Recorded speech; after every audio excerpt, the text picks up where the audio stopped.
Super Bowl-bound Jets, whose defense was allegedly on par with the 85 Bears, now 1-2 and at the bottom of the AFCs. Who could have seen that coming? Jets faithful have reached the Carson Wentz clamoring for a quarterback stage. Sure, let me just grab a Super Bowl quarterback right off the shelf there. Oh, Matt Ryan, he was in the Super Bowl. Let's call him, even though he's broadcasting the game. Do the Jets need to go get a QB? Yeah, of course. Listen, it's not tenable with Zach Wilson, but because they didn't acknowledge that right when Aaron got hurt, by the time they get the new quarterback and by the time the new quarterback plays, the season will already be over. They've blown this. And yesterday was a good example as to why Jet fans need to let go of this idea that, we did everything right. How could we have anticipated that our quarterback was going to get hurt? Dwayne Brown is still on the IR, even if Aaron Rodgers' Achilles is not snapped. You made all of your offseason decisions based around who Aaron Rodgers is friends with. Who should your offensive coordinator be? Aaron Rodgers' buddy. Who should your wide receivers be? Allen Lazard and Randall Cobb, even though you have Elijah Moore. You signed McCall Hardman. He can't get on the field. Right now, the reason poor Robert Saleh has to say Zach Wilson's our best quarterback is because their other quarterback is Tim Boyle, whose qualification is Aaron Rodgers' buddy. Tim Boyle, by the way, America, has thrown 108 passes in the NFL, managed for 8 of them to be picked. You might be like, that's unfair sample. In Division I college, he had 1 touchdown in his college career and 13 picks. That's a true story. Look it up, bro. What? That is a true story. Really? Tim Boyle. Yet, he gets to be the Jets' something. backup quarterback because Rodgers wanted another friend in the quarterback room. And so, I mentioned this earlier. The Chiefs had their 6th-string receiver and punt returner get hurt. You know what they did the week of? Elevated a new guy. Because it's like, we had someone we were relying on get hurt, elevated a new guy who's a punt returner this week. The Jets had the quarterback that they built their entire offseason around get hurt, and they changed nothing. And they're like, we thought Zach would be good. The idea of Zach Wilson being good is like if you have an exam in the morning and you sleep with the textbook under your pillow. Like, I'm going to learn from this. No, you're not. Zach's going to be good because he's in proximity of Aaron Rodgers. No. Look, I don't mind them giving Zach a shot. But at this point, they got to go get a quarterback. It's not fair to the other players. I mean, you see the frustration, Garrett Wilson, other players on the sidelines.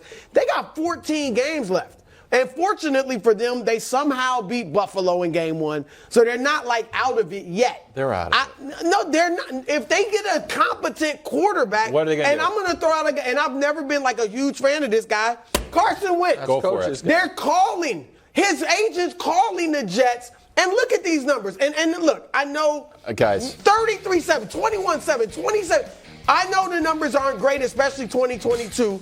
But is there any universe where Zach Wilson sniffs those numbers? Of course not. I would take 27-7 right now if I'm the Jets. And I've talked about this since the summer, and the fact that they had to evaluate him over the course of the summer and feel like he could be a viable backup with Zach Wilson. And they had to feel strongly about it to not go get a veteran, to at least put in that room if something, God forbid, happened to Aaron Rodgers, which it did. And your point on Carson Wentz, I think, is a good one.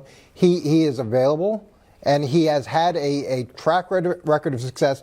You may not love his stuff in the locker room, but he's not coming in for Mr. Popularity. Right. He's not taking over for the most popular guy in the locker room.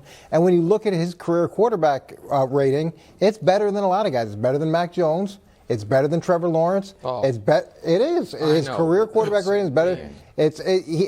There's 6 or 7 starters in the NFL right now that he has a better quarterback rating career-wise.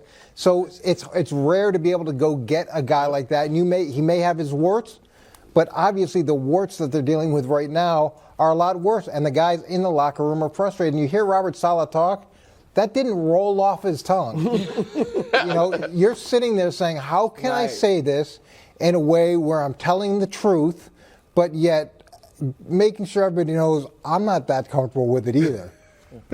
According to Next Gen, Patriots generated pressure on 61.5% of the Jets dropbacks on Sunday, New England's highest rate in a game since 2018. So I do not think it's all Zach Wilson. He had one nice little drive. The Jets did not prioritize their offensive line. Now they made their bed and they have to sleep in it. But they did. They have 2 number ones. And the 2 of the top 5 highest paid guys are linemen. They tried to address it. They didn't do a very good job with it. Oh, okay. I mean, I guess so. Do we have time to do the Patriots or no? Sure.